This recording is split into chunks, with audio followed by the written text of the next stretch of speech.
All right. How is everybody today? Good. Good, good, good, good. Well, thank you all for joining us. We're going to spend the next hour just going over the Professional Learning Partner Guide. We'll give you guys a little bit of information about Rivet and kind of some context, background information about the PLPG, Professional Learning Partner Guide. And then we're also going to explain the PLPG application process, scoring evidence, and important dates. Can everybody see my screen? I just want to make sure you guys can see what I'm presenting. If not, let me just make sure here.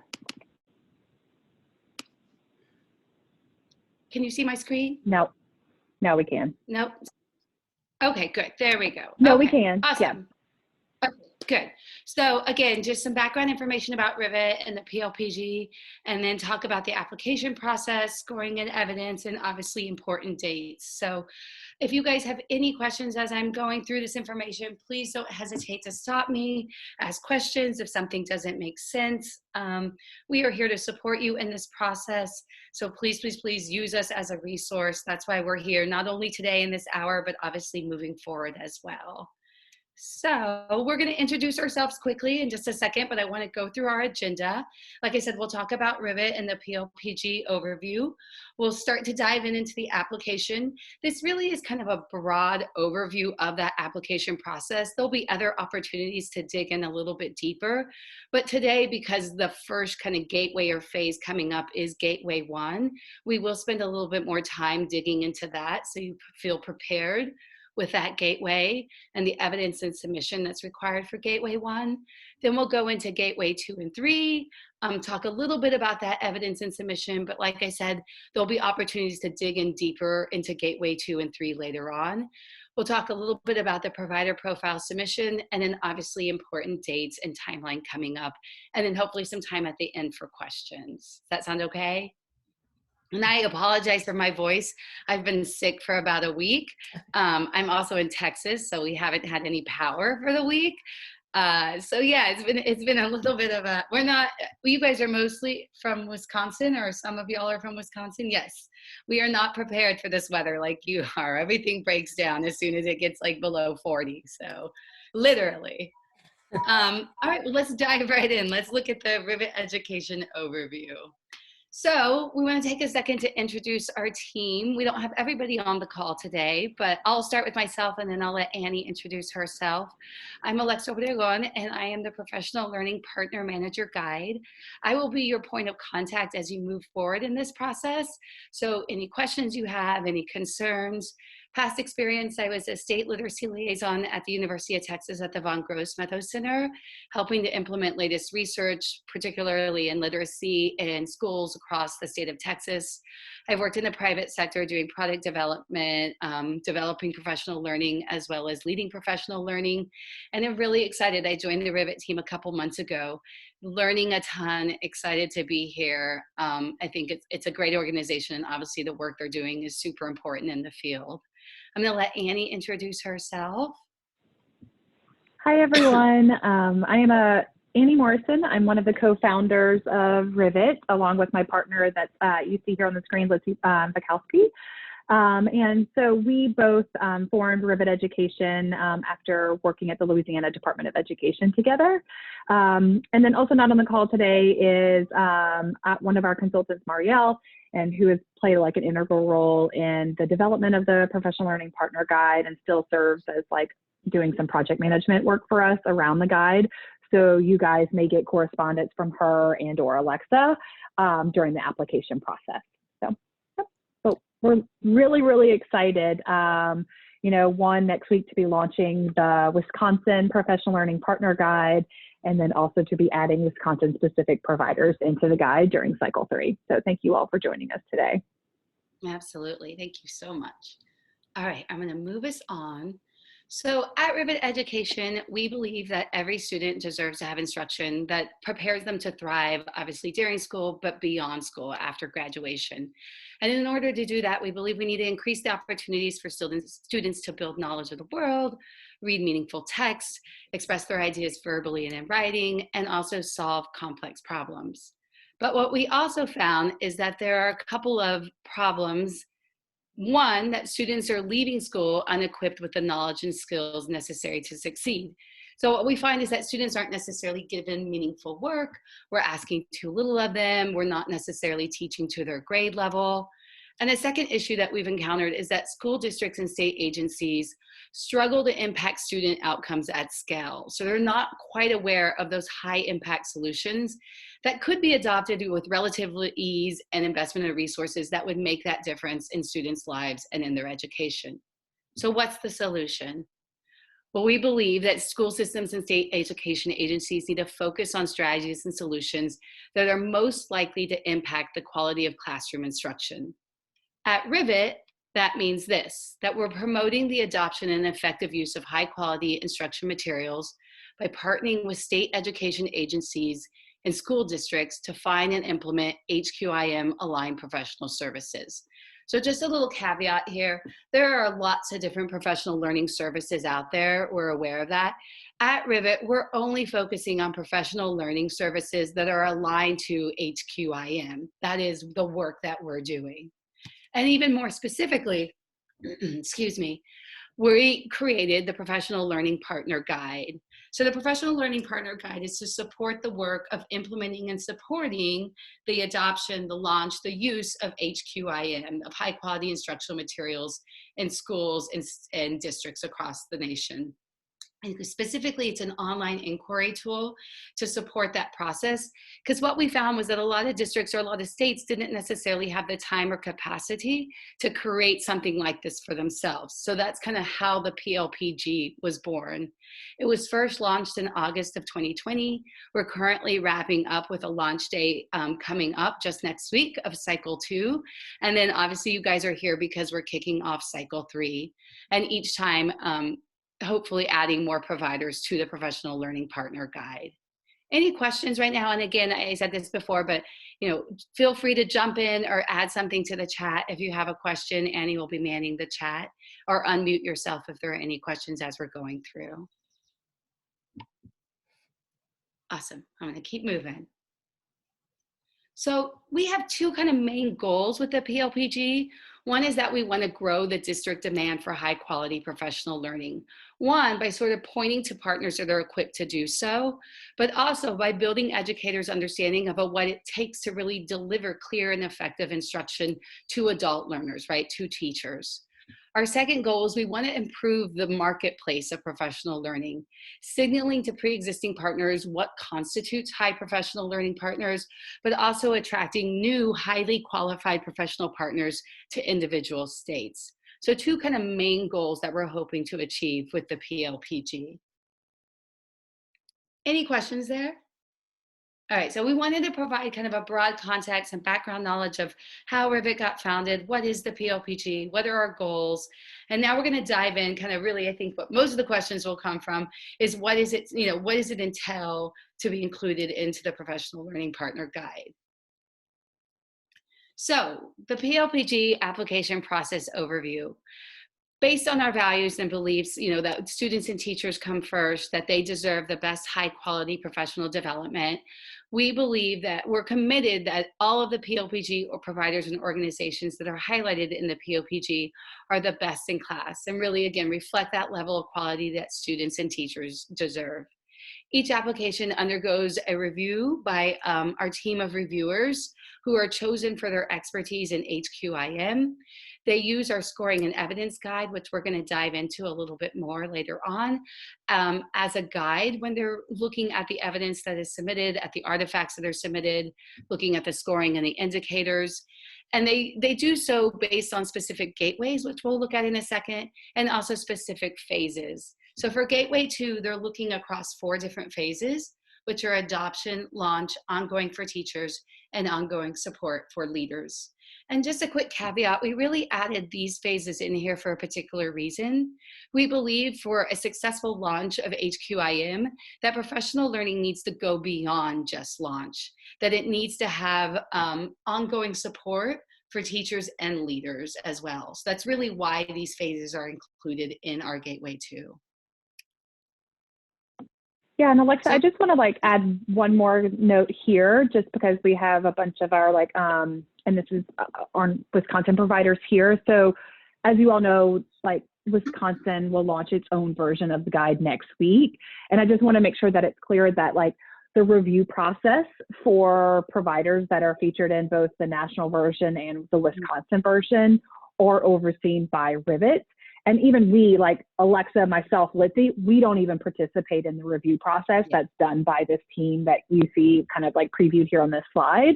But also wanted to point out too that like the Wisconsin Department of Education also like plays no role in like the evaluation of providers and the selection of the providers that are being featured in the Wisconsin version. That is like solely done by Rivet's review team. So I want to just like add that piece since we have all Wisconsin people on the call today. Absolutely. Thanks, Annie. So a little bit more about our reviewers. Obviously, they undergo a rigorous application process.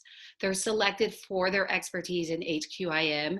And if you see the gray box there on the side, just a little bit more information, detailed information, over 140 years working towards equity through education, 11 postgraduate degrees, again, selected for their expertise in HQIM with a knowledge of over 20 plus, expertise in student learning from birth to grade 12, and 27% persons of color.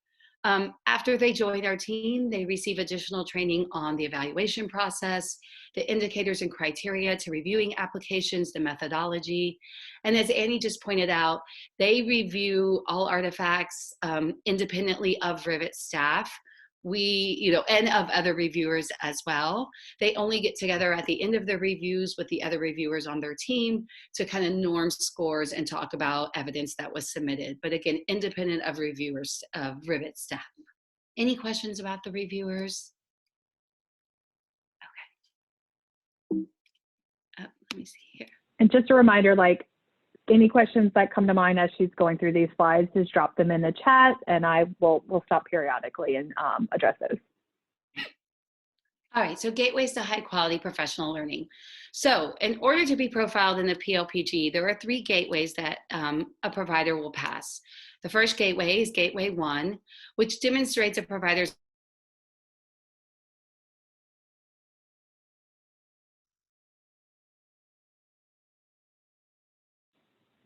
ways.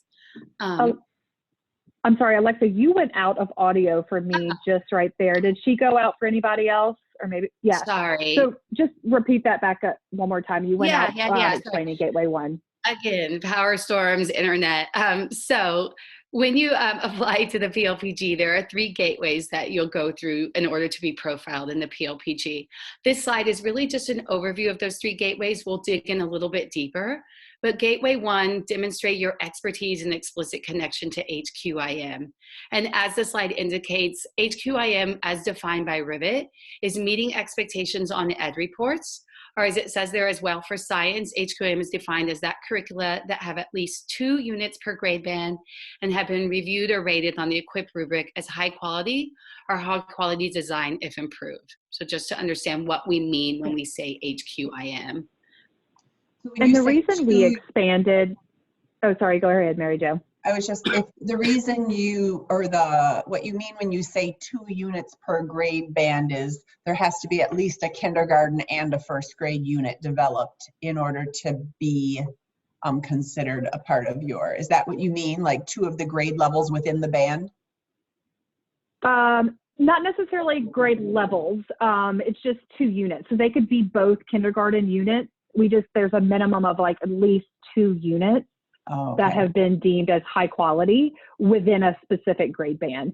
And the reason that Rivet has expanded our definition of high quality here for science is because currently, if you're familiar with ed reports, there's only one curriculum that has currently gone through the ed reports' review process and been rated as green, which is like high quality, and that's Amplify Science. And Rivet has nothing against Amplify. We think it's a great product.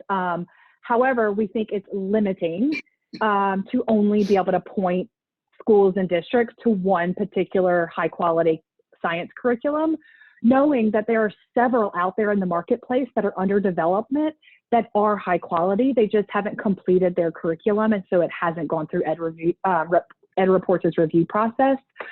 So we've now looked at the EQUIP rubric, because many of these pilots have gone through the EQUIP rubric. And so that's why we've expanded our definition here. So because of this new definition, it means that Open SciEd interactions and K-12 Alliance are also considered as high quality science curricula. And so you can apply for services for those materials as well.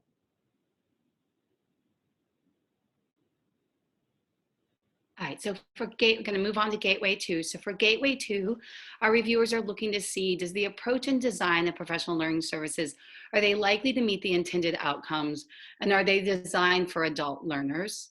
And then Gateway 3 is measuring the results and using data to drive improvement. So do professional learning providers, first of all, do they gather data about their services? And then are they using that data to improve their services? And this is, again, a nod back to, we were talking about the goal of the PLPG and really signaling that we want to improve or, sort of bump up the services that are provided in the field, in the marketplace currently.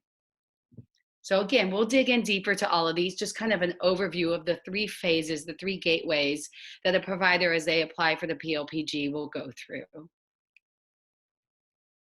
So let's look at that review process a little bit more. So in the review process, we collect information for each particular gateway.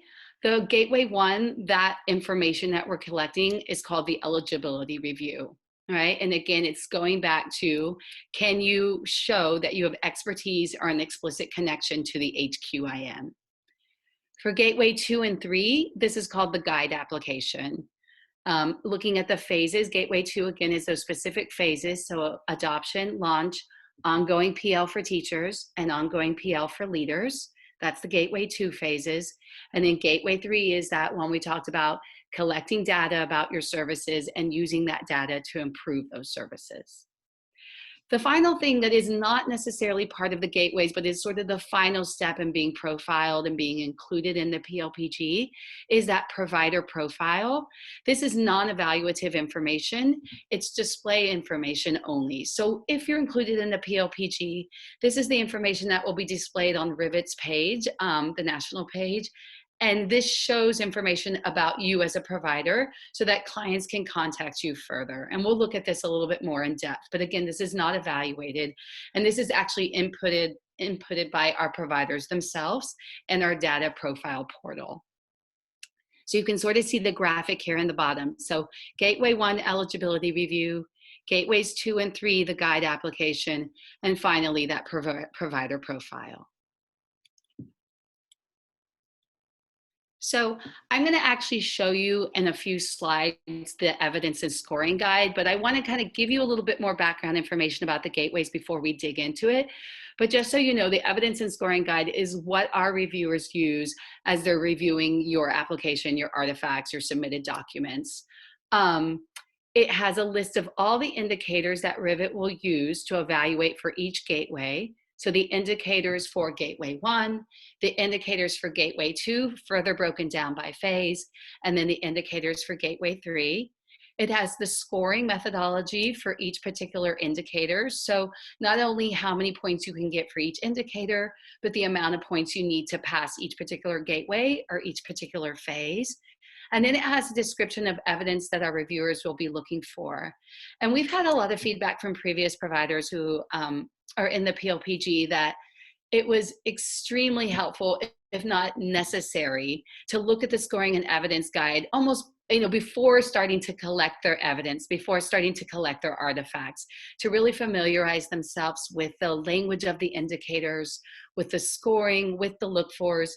And we had one provider recently who said that they use the scoring and evidence guide not only for the PL that they were going to submit for the PLPG, but as a way to sort of workshop their catalog of professional learning services that they provided, across services, that they found it helpful to really look at all their PL services and kind of score them against these indicators and see where they're falling. You'll also find in the scoring and evidence guide, and again, I'll show you this in just a second, the application questions that will be asked, both evaluative and informational only, and a link to our application workbook, which we highly, highly, highly recommend that you use as you're beginning this process and going through this process to guide you through each particular gateway, each particular phase, and the type of information and artifacts that you'll need to submit for each particular gateway. So let's look a little bit more at each particular gateway, and then we'll hop back over to that scoring and evidence guide. So remember, Gateway 1, Phase 1 is the eligibility screener. Can anybody remind me, what is the eligibility screener? What are we looking for? What are we determining in that Gateway 1? You can unmute yourself and yell it out or put it in the chat.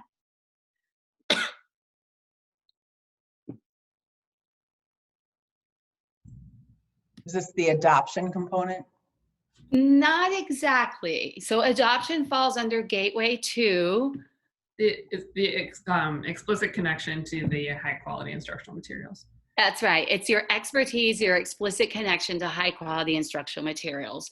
And there are 3 different ways that you can prove your expertise in HQIM. So 1, you are the publisher or the author of the high quality instructional material. If that is the case in the eligibility screener, you would indicate that you are the author or publisher, and you have now demonstrated that you have an explicit connection to that HQIM and an expertise by being the author or publisher of that HQIM. The second way is that you can get a letter of assurance from the publisher of the HQIM attesting to your expertise. If that were the case, you would indicate again on the eligibility screener that you have a letter of insurance. You would submit that letter of insurance, and you have now demonstrated that you have an expertise or explicit connection. The third way, and we'll look at this again a little bit more in depth to talk about the specifics that artifacts that you would submit, is that you will prove that you have an understanding of the approach, the design, the structure components of the HQAM, and that your professional learning is designed to help educators use it effectively. All right, so 3 different ways in Gateway 1 eligibility screener that you can pass through that gateway: publisher, author, letter of insurance, or through submitted artifacts proving that you understand the approach and design, and that your PL is designed to help educators use it effectively, use it being the HQIM. And this is due date right here on the slide, March 19th, 2021. This is an important date. I would make note of it because as you saw in our review process, you have to go through each particular gateway. So if you miss this due date, unfortunately, you have to wait until the next cycle to apply for the PLPG.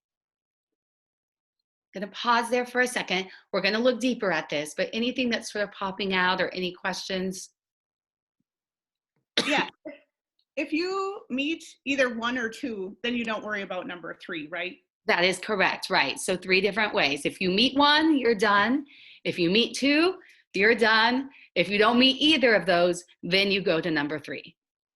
Great question. Thanks for the clarification. Any other thoughts, questions?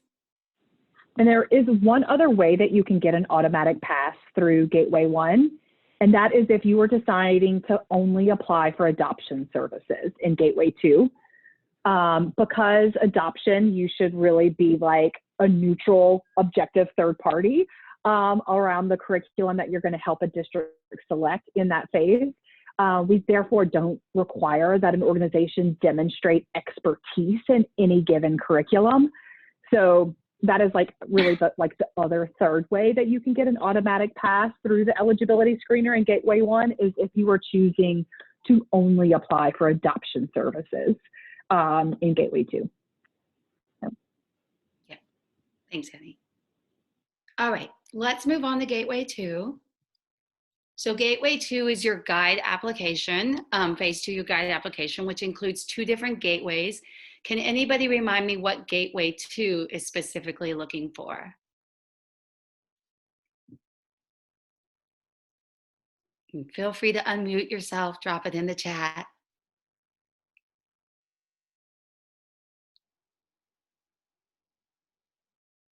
Approach and design. Yeah, that's it. That your approach and design are likely to meet the intended outcomes and that it's designed for adult learners. So Gateway 2, remember there are 4 phases for Gateway 2: adoption, launch, ongoing professional learning for teachers, and ongoing professional learning for leaders. Remember, we selected those 4 phases for a particular reason because we believe that to have a successful implementation of an HQIM, it needs to go beyond just the adoption, right? Or even the initial launch. So 4 different phases. Now it gets a little tricky here, and I'm going to kind of spell this out. And if you have questions, let me know.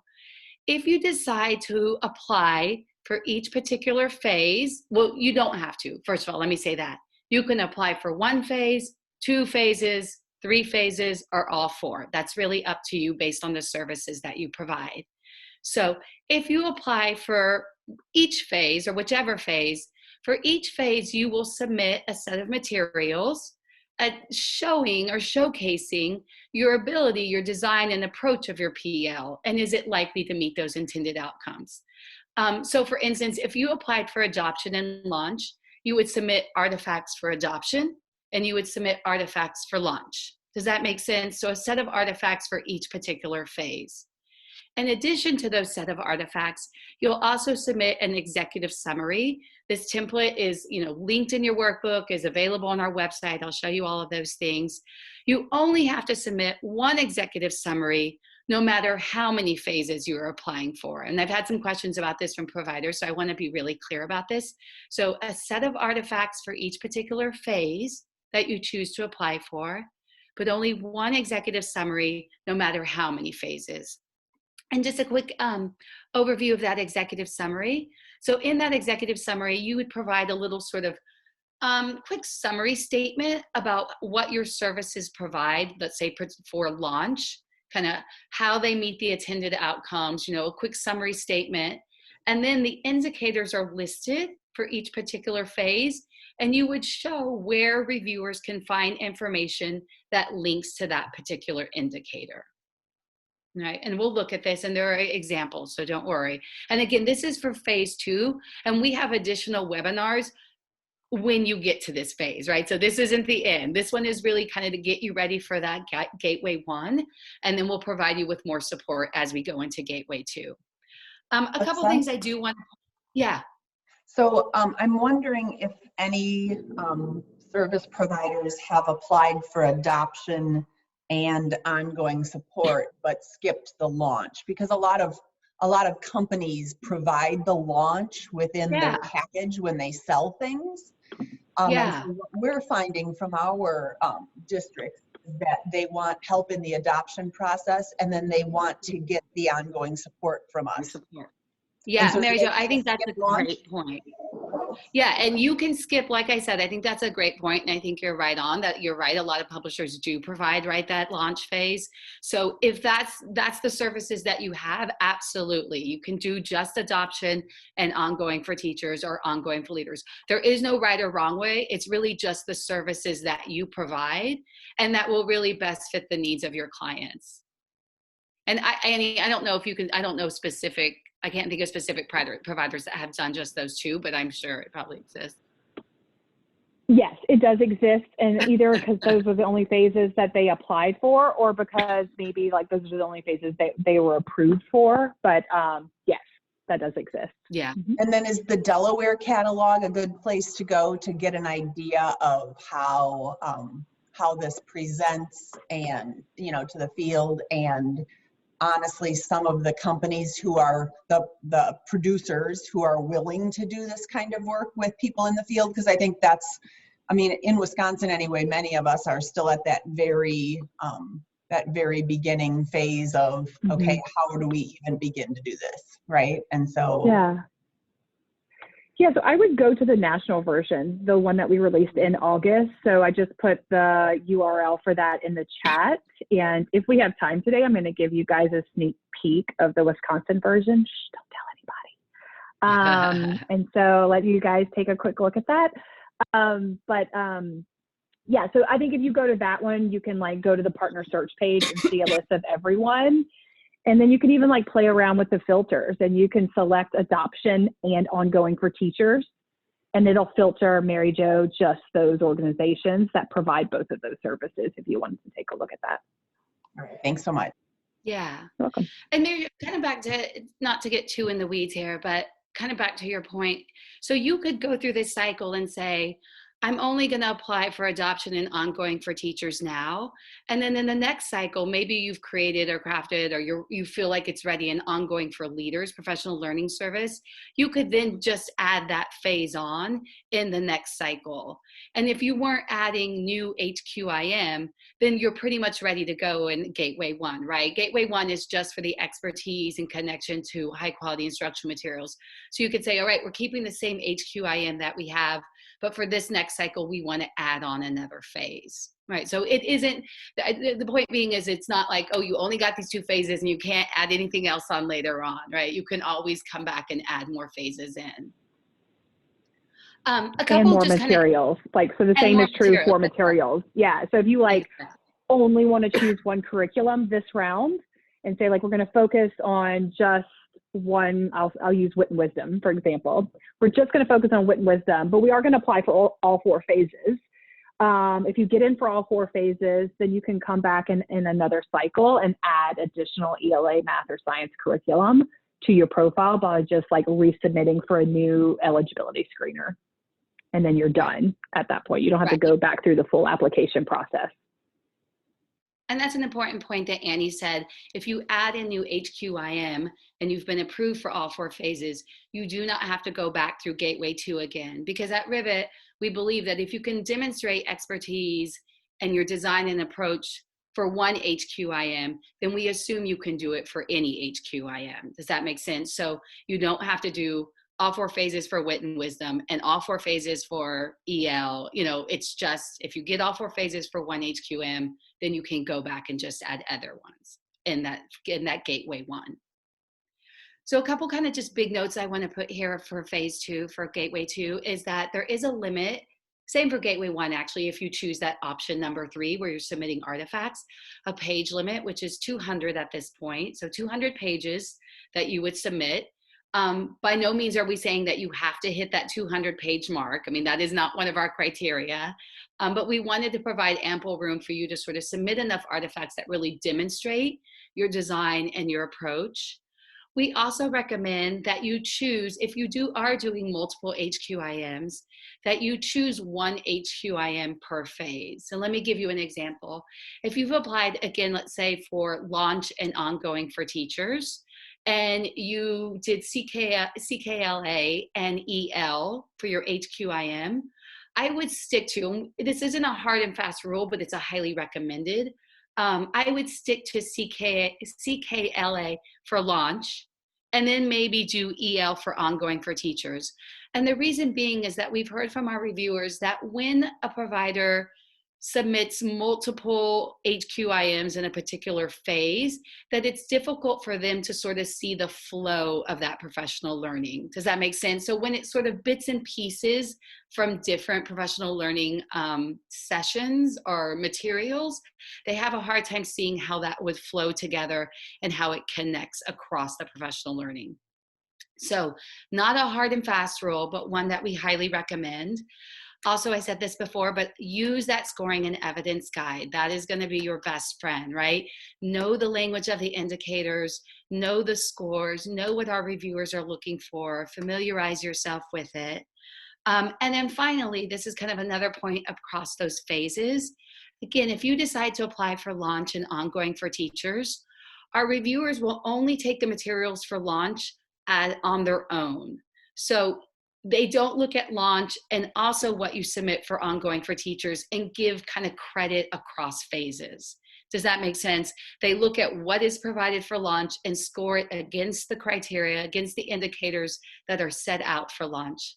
And the reason being is that we really want to make sure that if a client comes and they hire for launch, that they're getting a launch professional learning service that really is that high quality. And we can't necessarily guarantee that if it's looking across phases.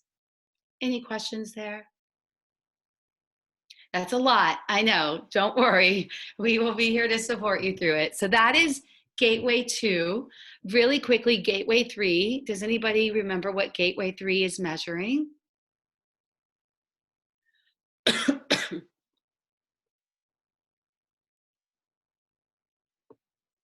I can yell it out. Measuring and your data and working for improvement. That's right. So measuring if you collect data, and do you use it to improve your professional learning services. And to do this, we use the Guskey's framework. There's a template available for you. It's one PDF for that across, it's not per phase, so it's just one template that you would submit for Gateway 3.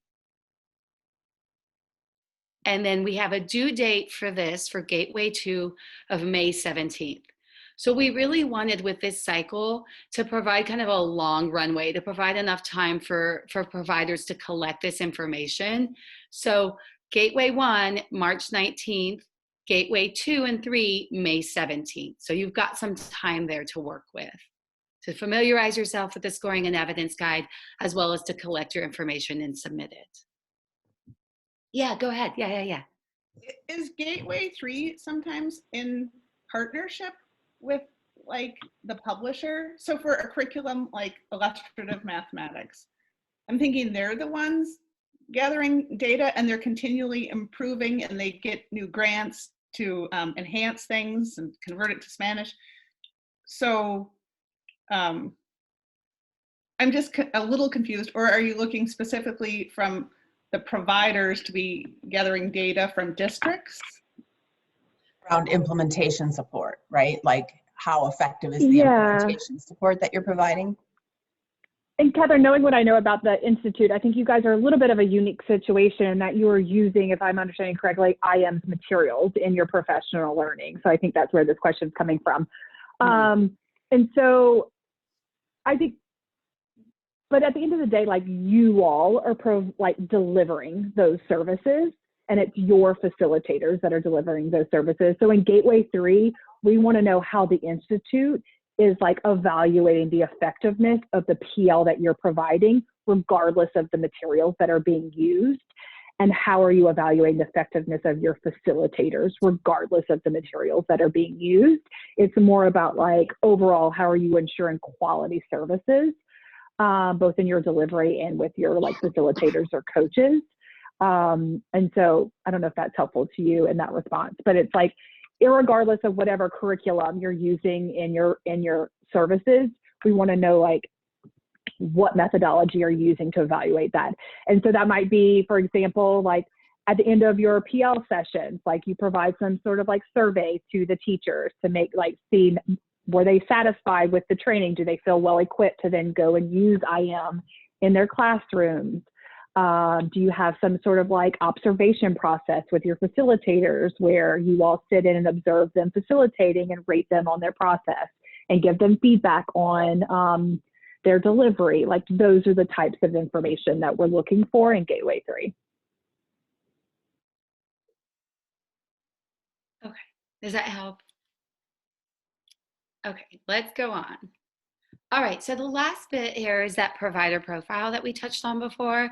Remember, the provider profile is non-evaluative information. So this is, you have passed Gateway 1, Gateway 2, and 3, and you are now going to be featured in the PLPG.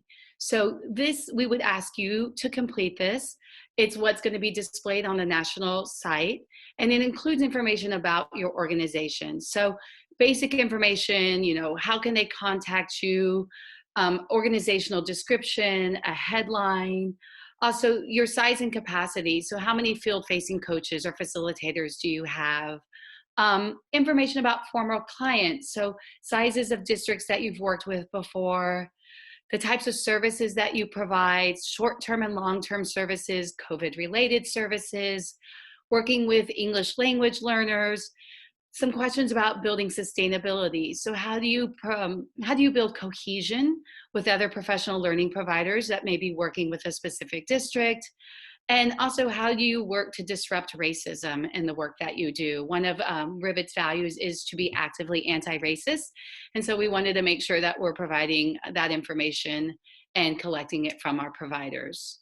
So again, this is all outward facing. This is on the national website, and this is information that is inputted by our providers. They input it directly into our profile data portal and can make changes to it. That's part of the reason, is that we wanted it to be accessible to them. This would be due, if you pass through the different gateways, in late June. This is really, I think, also a chance, I think, to sort of like sell your services. You know, what makes you stand out? What is it that you guys do and do well and is special about the services that you're providing? All right, so I'm gonna click over here. So we've gone through the different gateways, and I want you to have a chance to sort of look at the scoring and evidence guide. So I just clicked on the link there. And when you click on the scoring and evidence guide, this is where it will take you. You know you're in the right place because up here on the left, this is the Rivet icon up here. It's under the PLPG, the Professional Learning Partner Guide, and it says Scoring and Evidence Guide. And your home page will take you to an overview page. The overview page gives you a little information about the PLPG, a little bit of information about each particular gateway like we just went through. What are the steps, what we just talked about, your eligibility review, your guide application, remember, which are gateways 2 and 3, and then your provider profile. Important dates for the next review cycle, which we'll look at again in a second here. Two other pieces of information that I think are really important on this homepage is a download overview of the application process. So I'm going to click on this so you can see. This is just, again, important dates that you want to keep in mind, webinars that might be coming up. Let me get rid of that. I'm going to go back to our scoring and evidence guide. And then this other blue box here is that workbook that I was telling you about, right? That you should utilize as you're going through this process, has tons of information. This is a downloadable workbook. When you get into the workbook here, again, you'll see that application overview. And that computer's moving a little bit slowly. I apologize for that. And then it will start taking you through the different steps. So step 1, gateway 1 is that eligibility review. It's got important dates here and then information that will be asked of you. All of this information that you submit will be submitted through a platform called Submittable. So there will be links here, and I'm going to say this again in our important tips, but you'll get emails that give you this link, that send out these links to you. Links are your best friend, right? Use that link as you're inputting your information into Submittable or possibly other information that we're sending you through emails, but it's also available here in the workbook. Are you a new applicant? What phases are you applying for? The different curricula that you might be applying for, and then the indicators that are asked for Gateway 1. And then it would go into Gateway 2, as well as Gateway 3. This is the application workbook I'm in again. I just wanted to show you this. And then one piece that we added, I'm going quickly to the end of the application workbook. At the very end here is a submission checklist. So we added this in based on some feedback for providers who wanted just an overview of everything that needs to be done. So depending on the way you work, I would download this, I would print it off, I would paste it up by my desk and just use it as a guide to make sure that I'm not missing any important dates or any important steps. So it's got everything here, as well as those links that I was just saying are going to be your best friends. So, you're looking for a link to the letter of intent, or you're looking for a link to that Gateway 1. So if you get a little bit lost, you could always come back to this document and hopefully get back over to where you need to be. So this is our application workbook. I'm going to hop back over to our website. I'm in the scoring and evidence guide. Let me move you all. If I come back up here to my drop downs, under scoring, I've got Gateway 1, Gateway 2, and Gateway 3. If I click on Gateway 1, which is the first one coming up, right? That's our March 19th due date. When I come into Gateway 1, it tells me the total indicators. So there are 2 indicators for this gateway, and the minimum passing score, which is 2 out of 2 points. It gives you a little bit more information, some background information on the purpose of Gateway 1. Again, right, to demonstrate that you have an expertise and an explicit connection to that HQIM. And then it tells you a little bit about how we collect that information. This is exactly what we went through. You are the publisher author, a letter of assurance from the author or publisher, or by submitting those artifacts that demonstrate that you understand the design and approach. And then here are our indicators and scoring for Gateway 1. So 2 indicators for Gateway 1. If you come over here to the side and you click down, it'll tell you for Gateway 1, indicator 1A, the possible points you can get, the application questions that are asked for this particular indicator, what our reviewers are looking for in recording. This is available for every indicator across gateways. So gateway 2, each phase, it'll tell you what our reviewers are looking for. Highly, highly recommend that you go in and look at that information and really use it as a guide as you're collecting your artifacts to submit. And then the scoring for each indicator. This one is a little bit interesting. So this, not interesting, but indicator 1A, we're looking for that you can claim that you have expertise. So yes, you're the author publisher, or yes, you have a letter of insurance. So either you are or you aren't, right? So it's either 0 points if you aren't, or 2 points that you are. If you are, like we said, you submit that letter that you're the, or you submit that you're the author publisher, you get the 2 points and you are done with Gateway 1. Does that make sense? Otherwise, like we said before, I think it was Mary Jo that asked the question, it's not 1, 2, and 3, right? It's 1 or 2, you are the letter, you have the letter, you're the author or publisher, or then you submit your artifacts. And that's what indicator 1B is referring to. So for 1B, you would submit a sample set of PL materials. What do we mean when we talk about PL materials? We're talking about presentations possibly with facilitator guides and notes, handouts, guidebooks, course syllabi, client work plans, client reflection questions, coaching notes. Any of those are up for grabs. We're not saying that you have to submit all of those, right? Choose your best evidence that you think really does demonstrate your expertise and submit those. But we're not saying it must be guide notes and handouts and syllabi and client work and client reflection questions, all right? And then a cover letter answering the following question. Does the approach design principles and structure and components of the HQIM, or describe it, excuse me, and how the HQIM supports student achievement of grade level content? Make sense? And then here's what our reviewers will be looking for when they're looking for that evidence. Again, just a caveat, it isn't necessarily that they're looking for every single bullet here. Use these as a guide as you're submitting your artifacts, but don't necessarily feel like, oh my gosh, if I didn't get every single piece that's listed out here, we may not pass this particular indicator. It's really a guide for you all and a guide for our reviewers. Any questions about that?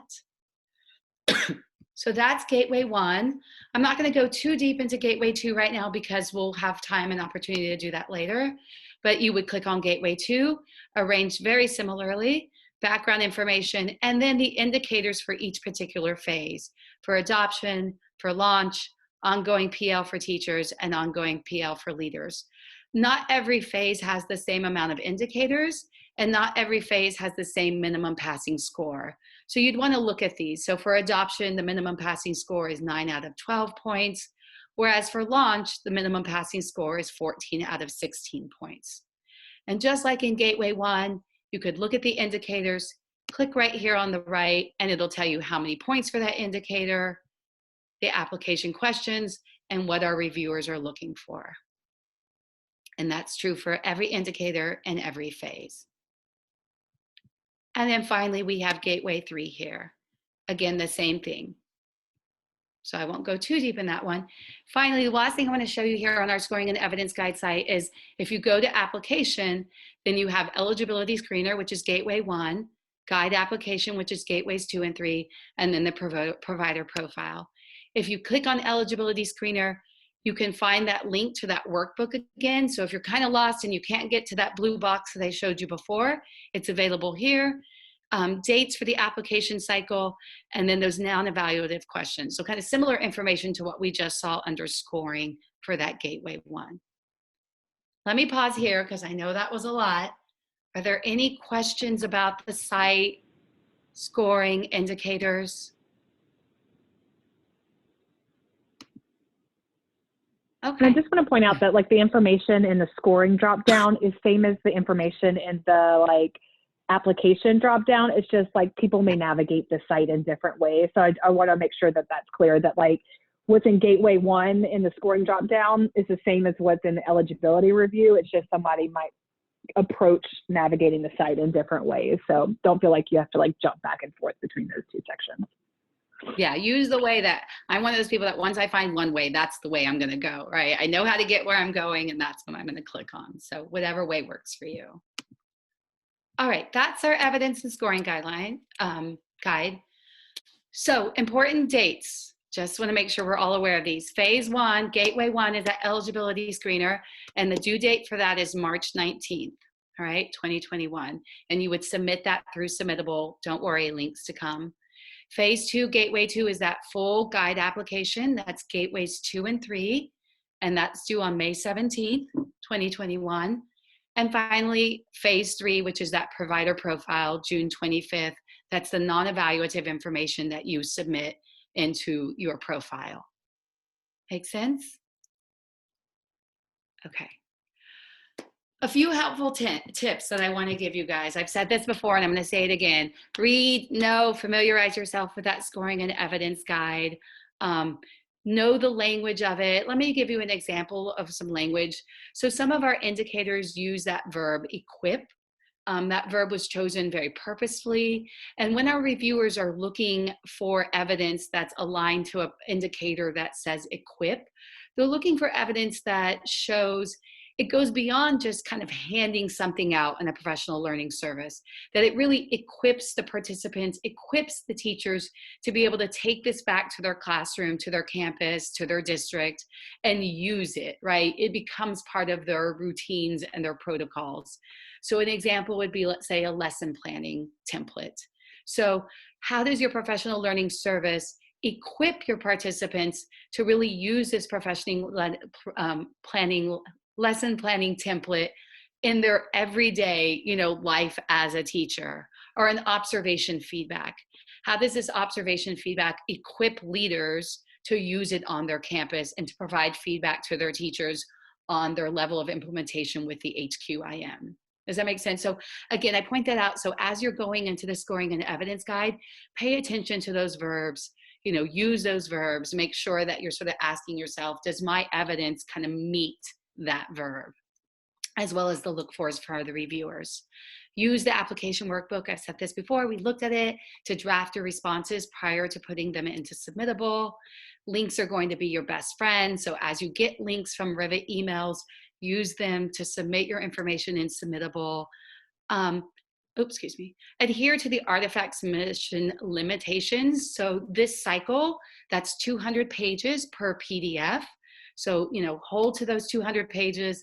But as I said before, don't feel like if you don't reach that 200 pages that you're going to be dinged. We wanted to provide ample room for you to showcase your professional learning services, but by no means are we saying like, 198, there, that's not going to work for them. Sorry. So, we did 200 based on feedback from providers that they needed a little bit more room to really showcase and meet the language of the indicators and the reviewers look fors.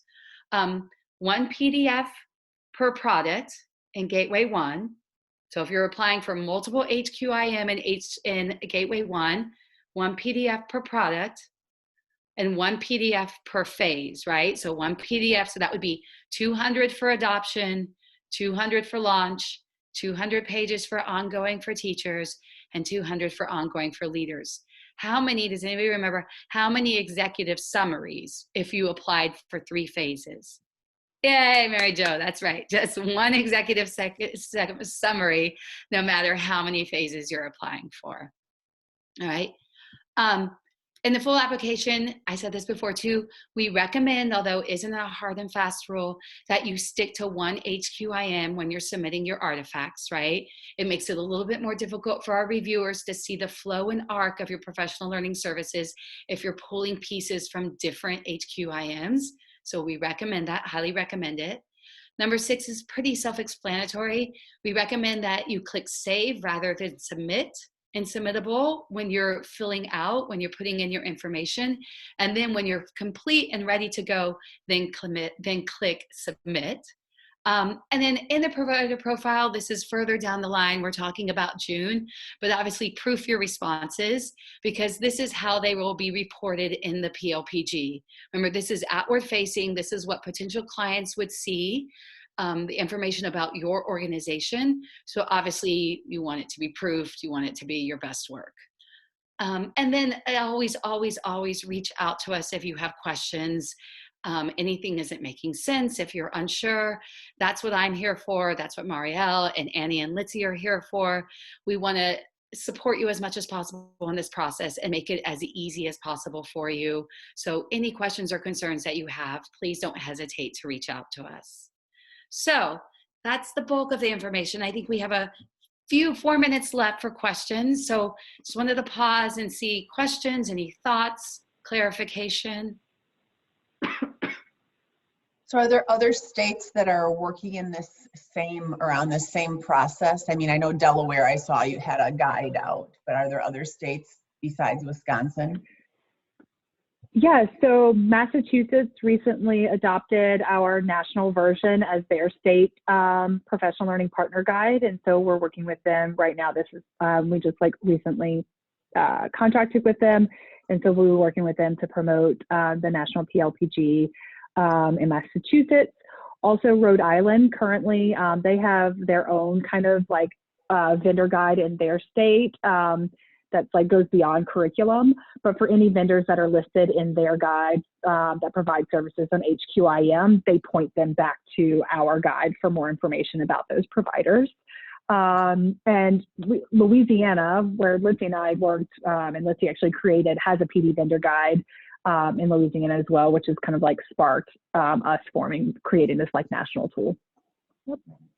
Then do you know if there are, so I know there are some mathematics companies who seem to be willing to do this kind of work, right? Like they charge a fee to become one of their trainers, obviously. And so we would have to have funds to support our trainers to go and get trained. But are there ELA groups that you know are willing to do that kind of partnership with local agencies in order to get this kind of deep knowledge and training? Annie, do you want to fill that question? Yeah. So currently, EL does have a certification program as well as Open Up Resources. Open Up certifies for both their ELA and math products.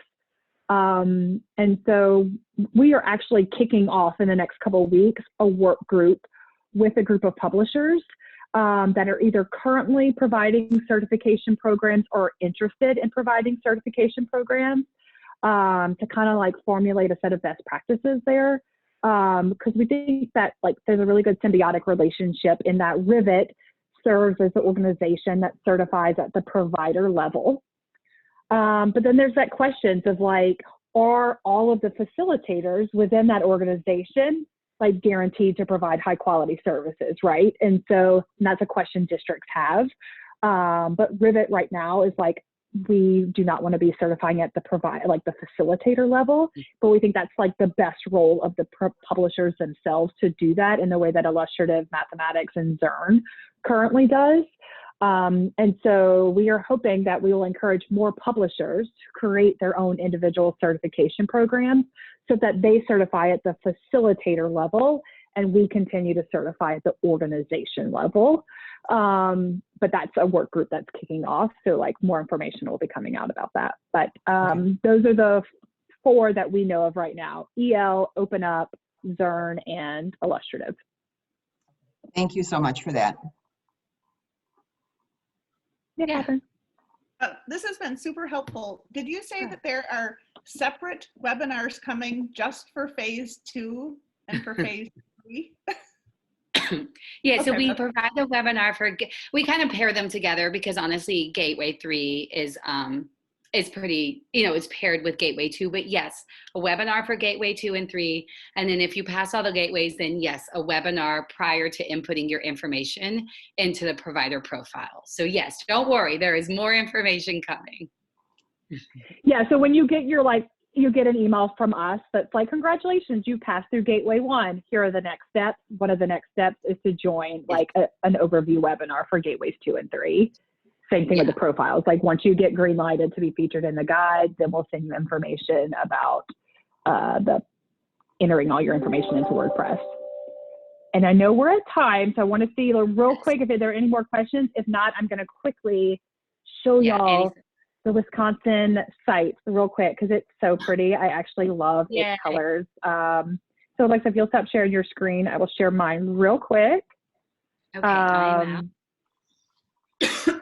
I was telling the Wisconsin team the other day that I'm a diehard LSU fan, so purple is my color of choice. So I love this site. So can everyone see my screen? And so this is what the national the Wisconsin Professional Learning Partner Guide will look like. And so it's similar in that looks like the national guide, but it has a Wisconsin like branding and look and feel to it. And so this video is going to be changed out. We're having an animated video created that's currently almost done. And so here, same thing at the national site, you'll navigate to the partner search page. And things will go kind of quickly. This is the place, Mary Jo, where I said you could like select by adopting, and the site's still under development, so it's moving a little slow, but you could select by adopting and ongoing for teachers. And you'll see that there's currently a list of 8 providers that service Wisconsin on those 2 particular phases. Okay. And then there's like an about page here within the site that provides just some information about who we are like as an organization, why did we create this guide, what do we like believe like constitutes high quality professional learning, and then like an overview of our review process. And then we have some Wisconsin resources here that can support districts either in adopting high quality instruction materials or finding like and managing professional learning partners. Some quick guides about like our process, and then again, some materials about high quality instruction materials and some resources about high quality professional learning.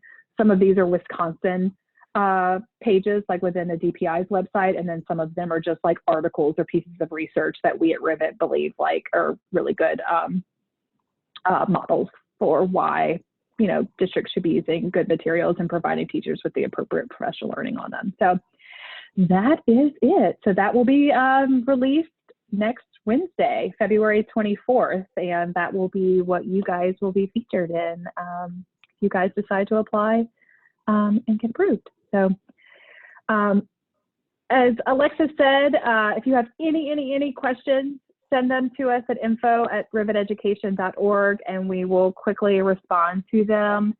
If like you feel like you need some just additional hand-holding here, we are happy to do that. Like we can jump on a call with you and like talk it through before you submit your eligibility screener.